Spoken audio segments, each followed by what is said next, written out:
Here in the Horn of Africa lies Somalia, a country most known to us because of Al-Shabaab, piracy, terrorism, and the biggest consumer of cat. A country that has struggled with instability for almost 30 years now. Some even call it a failed state with an extremely hostile political and business environment. Somalis are a contradiction. Within Somalia, they are a very broken down society. Outside of Somalia, they are the most successful, honest, and trustworthy business people. It is the same force that pulls them together that pushes them apart. So why are they the most entrepreneurial people in and outside Africa? Look, I'll share with you a perspective about Somalia that goes past conflict, cat, terrorism, and piracy. You know, the popular narratives, right? I believe that Africans have a lot to learn from the experience and practices of business and entrepreneurial Somalis. Let's begin in 1988 when a civil war broke out in Somalia that ravaged the country, leading to the departure of thousands of people outside the country to make new homes in the United Kingdom, USA, Canada, Kenya, Sweden, UAE, and South Africa, and so on. In South Africa, a small section of Johannesburg's Mayfair neighborhood offered sanctuary to Somali refugees fleeing the war. They created a Little Mogadishu, a 3-block wide replica slice of Somalia. Little Mogadishu has streets lined with restaurants and Somali-owned shops offering money transfers, travel, clothing, and spicy aromas from Somali restaurant kitchens. The Western Cape of South Africa also has a growing Somali population with over 5,000 Somalis living and trading in Belleville Central Business District. They on average outperformed local traders, creating a blueprint for small business success. Selling everything from underwears to internet services, all at low prices. In the United States, the majority settled in Minnesota, hosting one of the largest Somali communities in the Somali diaspora, with estimates ranging from 30,000 to 100,000 Somalis. The city is home to many businesses, just like South Africa. They are so successful that they have their own strip of malls like this one. In the USA, the most popular Somali perhaps is Ilhan Omar, a Somali woman who became the first Somali American elected to Congress from Minnesota. Somali's business success starts from childhood, whereas other African communities emphasize formal education as a way of making it in life.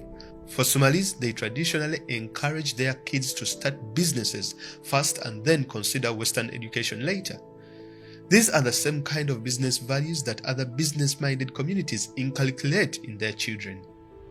There is a universal belief among Somali entrepreneurs that they can become rich very quickly, and therefore they need to hurry up and start businesses so that they can get to the promised land and strike a fortune in the process. Now, have you ever struggled to raise capital? Well, Somalis have a simple formula on how they can raise capital. Here it goes.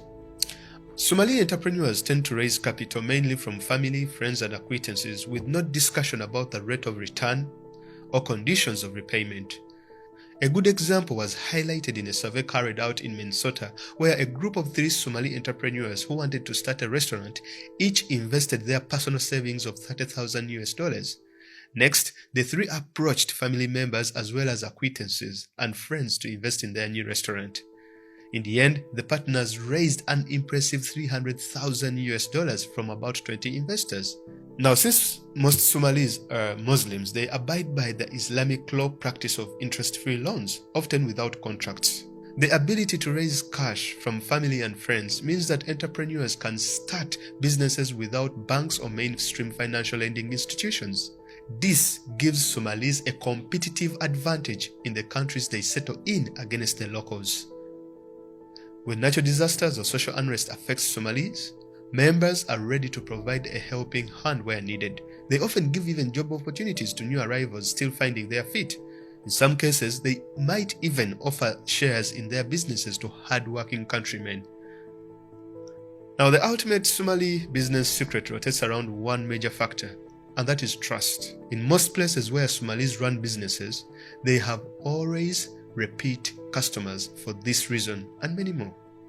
They exhibit trust in their lending practices as well as running of their businesses.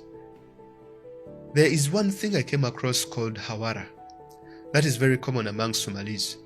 It is an informal money transfer system that I would literally call trust on steroids. And here is how it works. Say Farah lives in Nairobi but wants to send money to his brother Ali in Dubai. Farah will find a Hawarada or a Hawara agent, provides him with the details of the transaction, which includes the name of his brother, that is Ali, the city of residence, and a password. Farah will also get in touch with his brother Ali to provide him with the password and the details as well. The Hawarada agent in Nairobi then contacts another Hawarada agent in Dubai through his list of contacts and asks him to meet up with Ali to provide him with Farah's cash. Now, they meet and Ali gets the money after correctly stating the password he received from Farah. After the transaction, the Hawarada in Dubai now is owed that amount by the Hawarada back in Nairobi. The element of trust sees goods cost less due to the shared costs for the logistics and economies of scale via the global social distribution networks. According to Francis Fukuyama, an American political scientist and political economist, people and countries with high trust equities such as Japan, America, and Germany are economically successful. In Fukuyama's world, trust is subservient to market efficiency. If we trust, we will prosper, and if we don't, the loss is to be measured in financial and not moral terms. Perhaps I should also emphasize Somalis rarely trust people who are non-Somalis. They like to intimately know the person with whom they are dealing with. For the most part, they are very warm, forthcoming, and welcoming. But in the business world of Somali entrepreneurs, it is not what you know, it is who you know and who you trust. Somalis are also high risk takers who don't fear losses. They spread risk through investing in several small businesses, or often co-owned by several investors. Being a resilient people, Somalis are willing to take risks and accept smaller profits. They view their shops as long-term investment and look to grow their capital collectively. And if the price is right, they are willing to sell their businesses to local investors and move on to the next investment, usually much bigger than the previous one. The other thing is that there is no question that Somali entrepreneurs are ambitious and hardworking people. Some of them work more than 16 hours a day in a full-time job at the same time running their businesses. This is how they have managed to expand and create business empires. A good example is in Kenya, in a place called Isliye, where Somali refugees began converting their rooms into small shops during the day.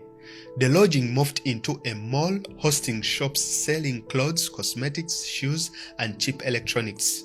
And in their courtyard featured Somali women draped in gold for sale, and money changers offering the best rates in town, clustered around the narrow entrances. Business boomed, and it's said that over $1.5 billion is invested in Isliye alone.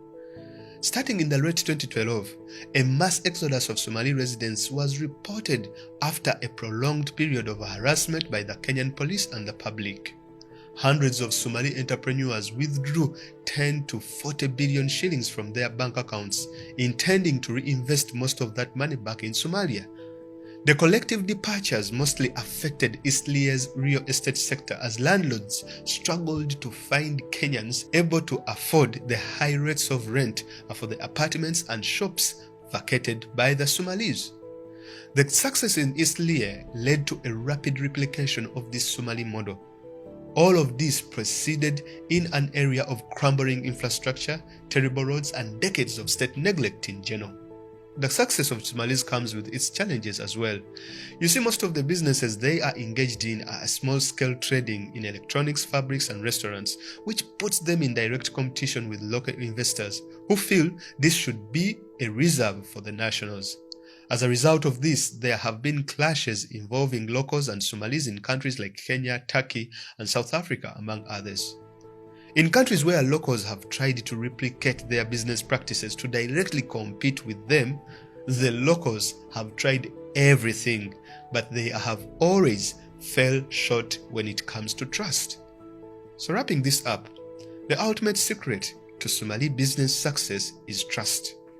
If you're struggling in business, try it and see what happens. I know many Africans who, if they worked on their trust issues, would be more successful in business, just like the Somalis.